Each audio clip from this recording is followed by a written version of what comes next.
that people have forgotten the coding and they are going behind AI. Are these nightmare for a CTO or are these a relief? The developers must use AI for as a tool and not just going over it. Which would be the best phase, right? You enjoyed a lot. Vibe coding. The rise of natural language prompting to generate software code, features, and logic. It is definitely a revolution in developer productivity.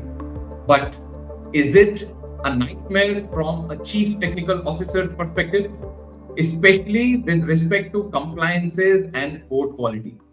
Today, we are joined by Mr. Gajanan Namjoshi, who was the global CTO for core banking at HSBC. He's a highly experienced leader who has navigated the complex world of enterprise technology in banking and finance. Also joining me is my co-host, Mr. Akshay Raj, CEO of Unolabs. Thanks, Pratik. Welcome, Gajanan. Thank you very much. Thank you, Mr. Gajanan, and thank you, Akshay. Mr. Gajanan, today we will deep dive into how AI is challenging the traditional CTO playbook. You know, in a regulated space like banking, where AI starts building systems based on prompts, and you see, prompts can be very vague at times. Somebody can say that, just make this code secure and fast. How Hmm. do we ensure these kind of outputs are compliant with financial regulations? Okay, good question, Pratik. First of all, the people who are getting included in the industry must know the banking world and how it has been regulated. This world is huge and sometimes beyond imagination. Now, this podcast is particularly for the people who are new to the industry. I would like to give some background before we touch the actual subject. The banking regulation in India is primarily governed by Banking Regulation Act 1949 and the Reserve Bank of India Act 1930. These laws establish the framework for regulating banks, ensuring their stability and protecting depositors. Beyond India banking, banking regulators are very significantly across the countries, reflecting diverse economic landscape and the policy priorities. So there are key regulatory aspects like licensing, capital requirements, supervisor and inspection, prudential norms, lending limits, financial stability for the banks. So beyond India, banking regulations differ significantly across the countries based on a diverse economic and political context. Some global standards, like those developed by the Basel Committee on Banking Supervision, influences banking regulations worldwide. You may find major differences in banking beyond India are in the area of capital requirements, supervisory approach, consumer protection, risk management. Um, Now that you know about a little bit of banking regulations, now I will provide the real answer to your question. In India, applications used by the banks are very large in size and they are complex in nature due to its own functional behavior and integration of local payment transfer methods like UPI, RTGS, NEFT, IMPS, POS. And few are not well known to the people. These are AIPS, that is Aadhaar Enabled Payment System, USSD, Unstructured Supplementary Services Data for Dialing, star hash 99.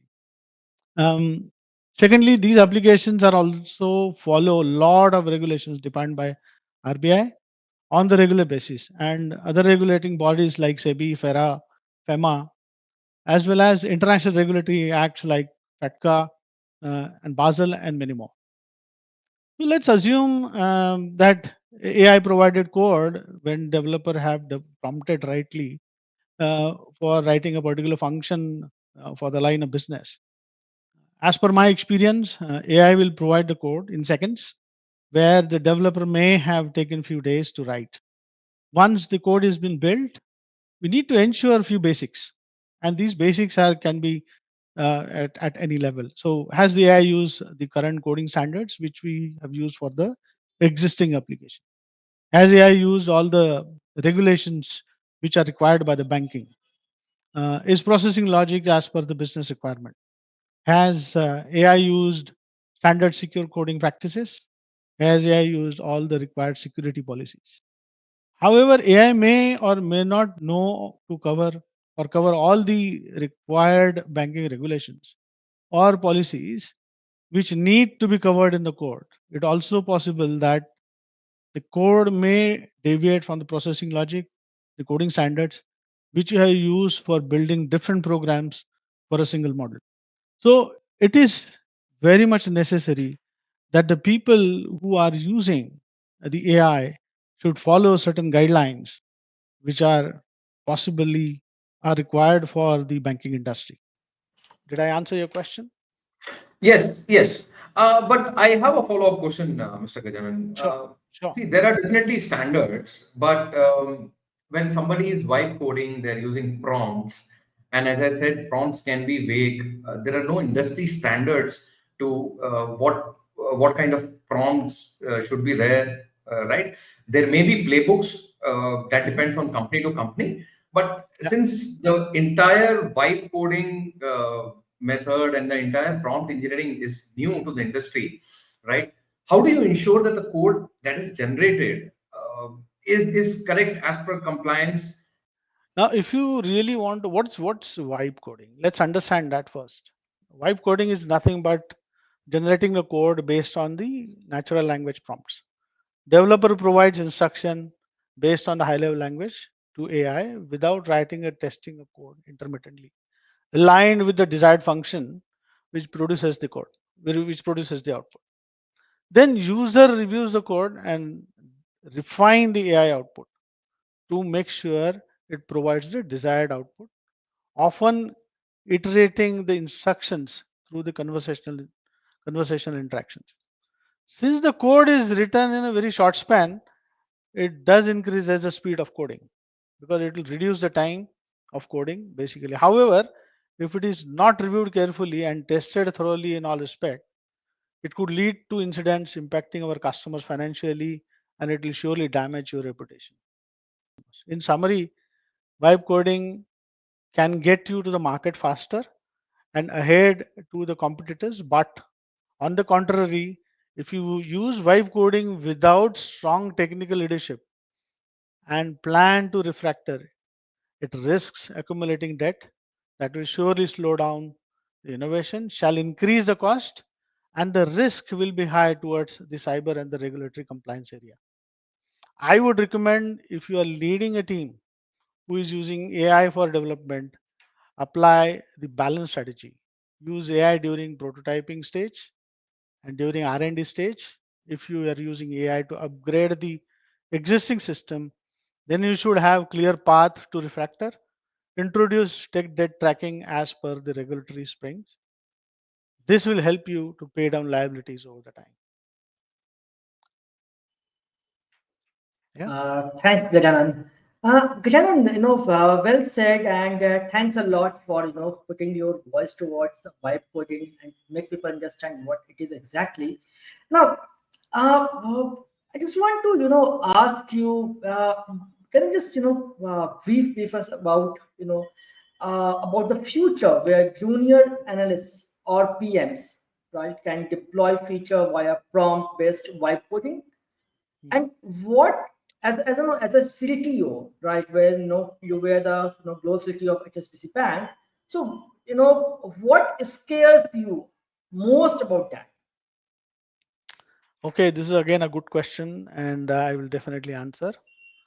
See, on the face of the current scenario, I can say that the junior analysts and PM should be able to deploy the code based on vibe coding, but with the restrictions. Since these two roles are non engineering, this vibe coded code must be cleaned up by the engineering developers and reviewed by the SMEs for the functional alignment of the defined architecture, coding standards, cyber, and the regulatory and compliance policies. This is must. Usually, the code generated using vibe coding lacks logging, version control, testing, and no or very less documentation.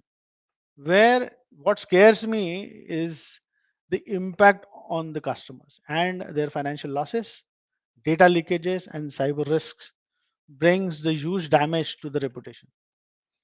If the developer who is reviewing and changing the code is not experienced with the coding engineering practices, coding standards, and lack of understanding of the technical design of the function or the application, it is it will be very difficult for him or her to make changes to the vibe code to produce the desired output. It is extremely important that even the code is created using vibe coding techniques. This is very important that the developer must know the coding. See, this will surely add the cost. If they don't know the coding, this will surely add the cost and a delay in time to the market. See, the thing is, well said, that we should not be leaving our base, that is the coding part. And yes, I totally agree with you that, there is nothing to fear about. It is just about, upscaling ourselves, right? And this is not new. Basically, every, decades or after 2 decades, there's an invention, and people have to upgrade themselves. So Yeah. it is, well said that, nothing to fear about. It is just to upskill ourselves in the era of AI. Before your retirement from HSBC, you did a number of implementation in the space of AI, like fraud detection, credit risk scoring, and all. So will you be able to put some kind of your point of view towards it? Okay. So there is a lot talk about these areas, which is the fraud detection and credit scoring. And a lot of people talk about intuitive AI generated models without knowing exactly how they work. I shall not recommend to go with intuitive AI generating model without understanding the domain and the risk associated with it. That is legal, ethical, reputational, financial are very high. So banks define their own set of rules and policies for providing risk ratings, offerings of credit lending to individuals and businesses. It is possible that the models may not able to provide the legally defensive answers for the question like why these individuals or business denied credit or transactions is flagged as fraud. Then financial institution may not be compliant with the regulations like FCRA, ECOA, and GDPR. So bias and fairness is another area where intuitive models may advertently discriminate against the certain groups, against age, race, and gender, geography, and income. So false positive may hit customers with frustration, which will cost the revenue, and false negative will lead to the financial losses. Now, wrong credit scoring will impact the loan default rate and it will directly impact the profitability. We'll quickly go through the credit risk monitoring AI model approach. What I would recommend is AI model analyze not only traditional credit scoring but also the alternative data, see income patterns, spending behavior, social signals. So model predict like likelihood of default more precisely than the manual or rule based scoring. Now, if you go for the automated fraud detection, machine learning models analyze transaction pattern. What is exactly the approach? The machine learning models analyze transaction patterns, customer behavior, location data, and device fingerprints. If the transaction deviates from normal behavior, because there are certain behavior pattern which is getting used for the fraud detection. So, for example, if I say a large transfer for an unusual location gets flags for review or blocked automatically. So there are many models you can use, but this area is very sensitive from the customer standpoint. The short or a small mistake can lead to a reputational loss of the bank or the financial institution as well. So I would rather say you have to be very careful in using the AI in this area. From a leadership standpoint, right, what kind of governance model would you recommend before allowing vibe coded modules into a fintech product pipeline? Okay. So I would rather say we should be going with a different type of approaches as a governance model. Okay. Now, what we should be having it. See, vibe coding will provide you faster delivery, but it need to be governed by the model, which surely need the different flavors based on need of time, functionality, complexity, and scalability. See, model should have some components. What I would recommend is should be a CTO or a head of engineering in first who should be leading the this particular project. You should have an engineering lead. You should have a lead architecture, cybersecurity compliance lead, quality assurance, or a testing lead. The product owner who actually understand the business and the functionality, and then you should have the risk and control lead and the environment lead, right? So you should have these must. That model has to be there if we are using the AI. So that should be every every approach. You should have an entry exit point criteria or toll gates for each phase for a single MVP. Now, toll gates and process flows which we have to control. Then you have roles and responsibility. That's the RACI metrics we should have. The tooling and automation. We have the prompt registry, CI/CD pipeline, feature flags, testing status. Now you can have this um, the status reporting to the stakeholders as well. So it's a typical model which you have to adopt to while you are using AI. Those you use for any agile project or in any SDLC project, but you should have the backing from the engineering side to make sure that this is backed by the engineers and it is reviewed by the SMEs. So review and metrics by embedding clear gates, defined roles, automated checks, and continuous metrics. You will balance the velocity benefits to vibe coding with the rigor fintech demands. That I would say. So, Mr. Gajanan, see, from a CTO's perspective, right, how do you strike a balance between empowering teams to experiment with AI coded modules Mhm. versus ensuring code quality, risk modeling, and compliance? See, you can't say no to entirely no to the AI. It's the age of Absolutely. AI, right? Yeah. On an organization, as a CTO, you can't say no, we will not use AI. That's not the way to go. So, how do you strike a balance between these two? Okay. Fantastic. That's a good question, Pratik.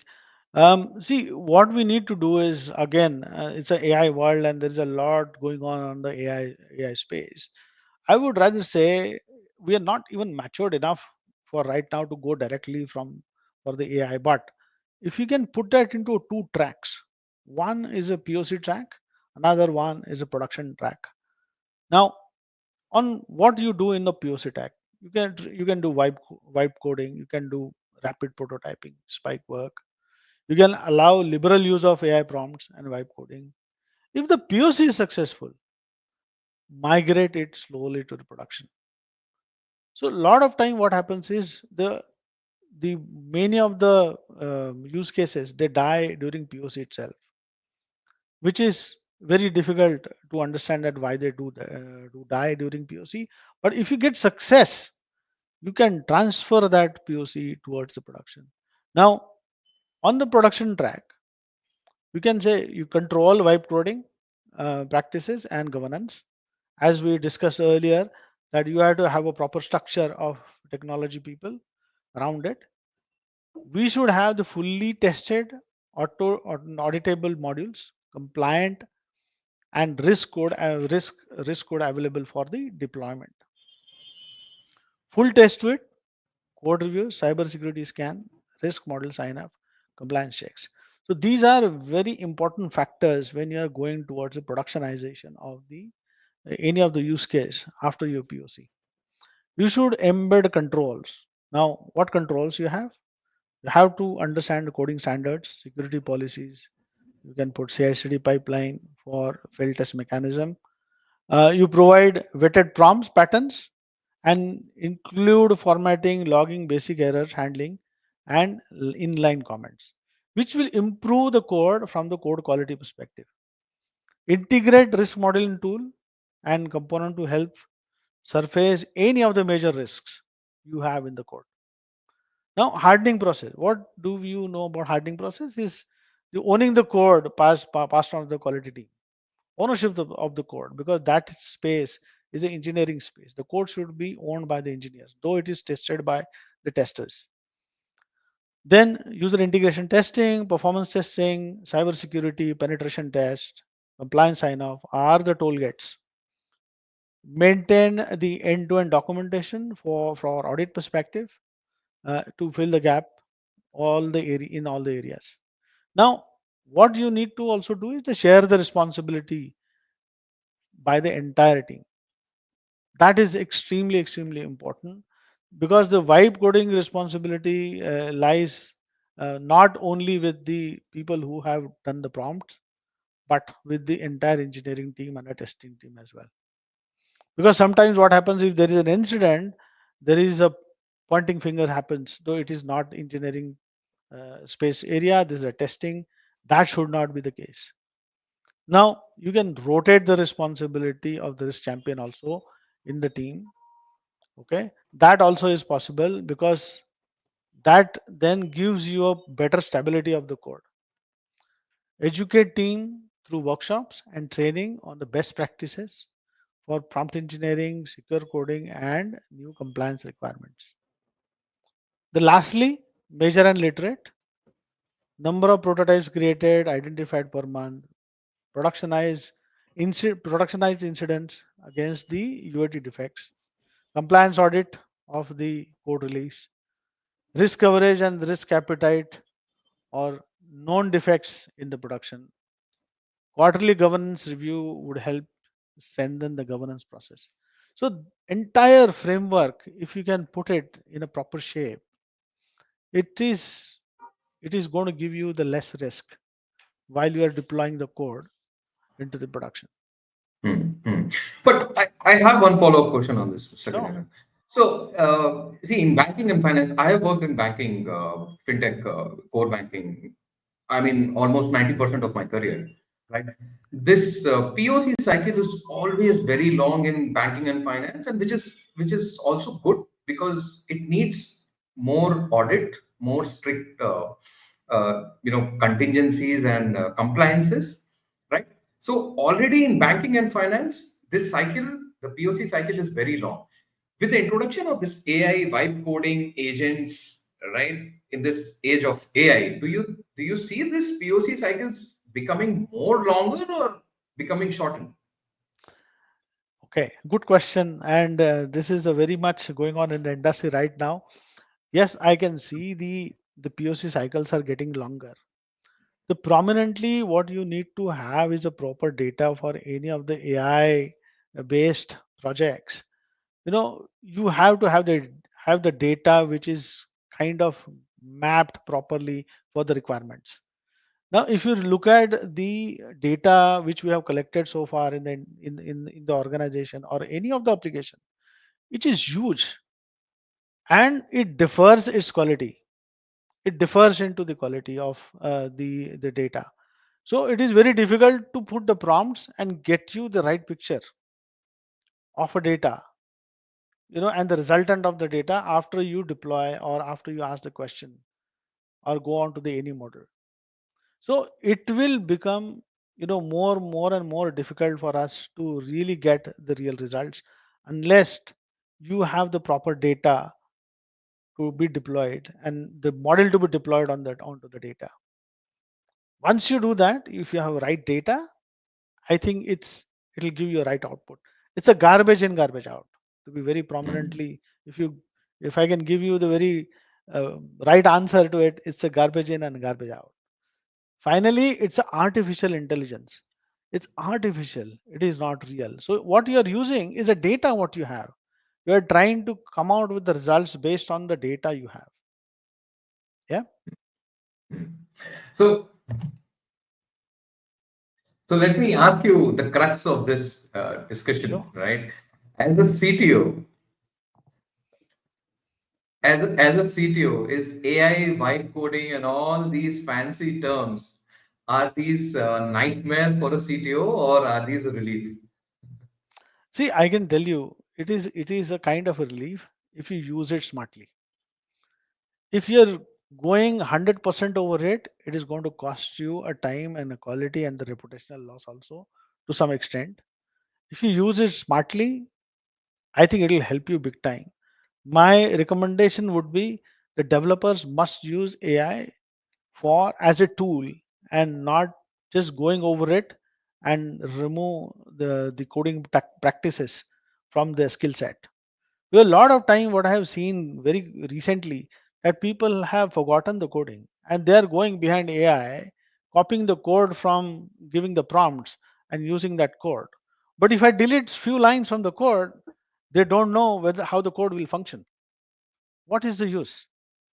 This is the today's agony, and this is what I fear. When there is an issue, you can use the vibe coding, absolutely no problem. But if there is an issue, and if there is a bug in the system, if you don't know where to go and fix the bug, it's going to be a nightmare. So you have to be smart enough to really make sure that in how to use AI smartly. And if you don't know the coding, it's going to cost you even more. Okay, rightly said, Gajanan. So, will you please let the audience know, yeah, especially the young generation, right? That, on which skill sets they should be, more focused on, right? If they want to grow their career in core banking. Okay. Now, as you rightly said, Akshay, more on core banking. See, the whole point which I'm trying to make is I use the word SME. Why I use the SME? The person who is writing the code must know the function, must know why I am writing the code, why I am keeping that function available for the business, why business wants it. Now, if I understand the banking world, it's going to be very easy for me to write that function. Now, whether you use vibe coding, whether you use your own code, if you type your own code, doesn't make any difference. But if you don't understand the technical aspects of the functioning of the banking application, is going to be very difficult for you. Let me tell you, Absolutely. because prompting, you have to align with the function. Then only you are going to get the right code. Otherwise, you won't get a right code. Now, how you will identify whether the code is correct or not? If you don't understand the function fully, you may not understand whether the code is functioning right or not. So, skill Definitely, set, what I'm definitely. trying to say is you should know how function should be written in the first case, and you should know the banking. People learn coding. Coding is like a bicycle. Once you know the any of how to build a logic, you can write the code in any language. It's like a swimming and knowing swimming. You don't forget swimming. You don't forget riding a bicycle, right? So if you go on understanding the function of the application, it is going to be very easy for you to write the code applicable to that function. Well said, no, Gajanan. Gajanan, one last one from my side. Sure. Okay, and I think you are the best person to answer this, right?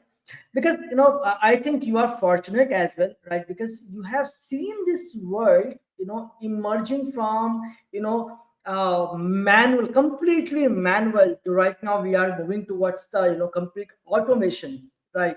So I think you have seen the complete diversification in the technology side, right? Yep. Uh, According to you, right, which would be the best phase, right? You enjoyed a lot, and via doing everything manually, or when computer laptop being introduced or new database being introduced at that time, or before retiring, you have been implemented this fraud detection and all kind of automation tool. So those were the era. So which era you love the most and you like the most?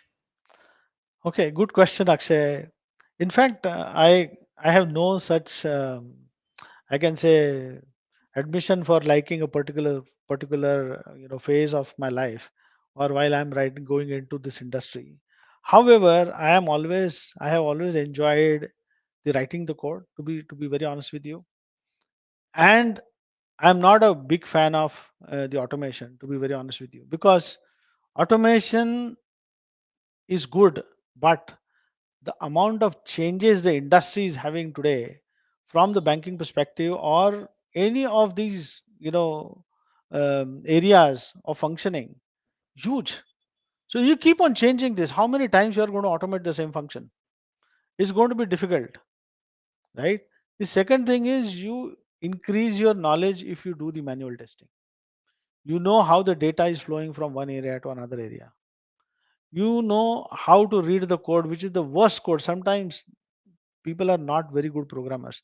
You know how to read the bad programs also. So finding the defects in the system is a key, right? And if you are a good coder, you can very well find this defect very very quickly. So I like the era where we are doing mostly manually, though now the speed to market it has increased. The market is demanding for very fast delivery. I need to see this in no time. These automations, AI, all these things kicked in. But if you use it from your perspective to help you, it is a good tool. But you should know how to functions. As I said, I'm hampering on this because if you know the coding, how to write the code, I think it will be very helpful, and use Yes. it your own imagination to write the code. Now, era wise, all eras are good and they have their own deficiencies also. And it has improved a lot from the time I did programming. I'm talking about 1990, that time.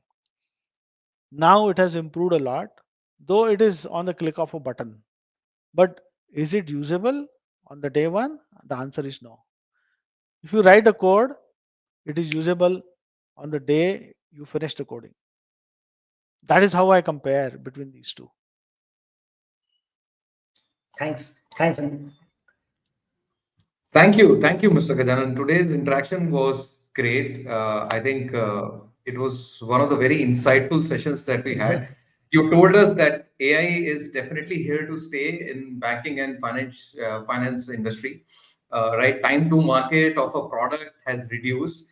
But a very insightful advice that you have given our audience is that if you're working in finance industry, if you're working in banking industry, especially co-banking, and if you're on the tech side, aligning prompting with the business functions and use cases is very important. You can't rely on Absolutely. vibe coding and forget about the function or the business angle of it. So I think that sums up the entire podcast that we had today. Thank you, Mr. Gajana. Thank you for your very resourceful advices. Thank you very much for having me here. Thank you. thanks a lot. Thank you.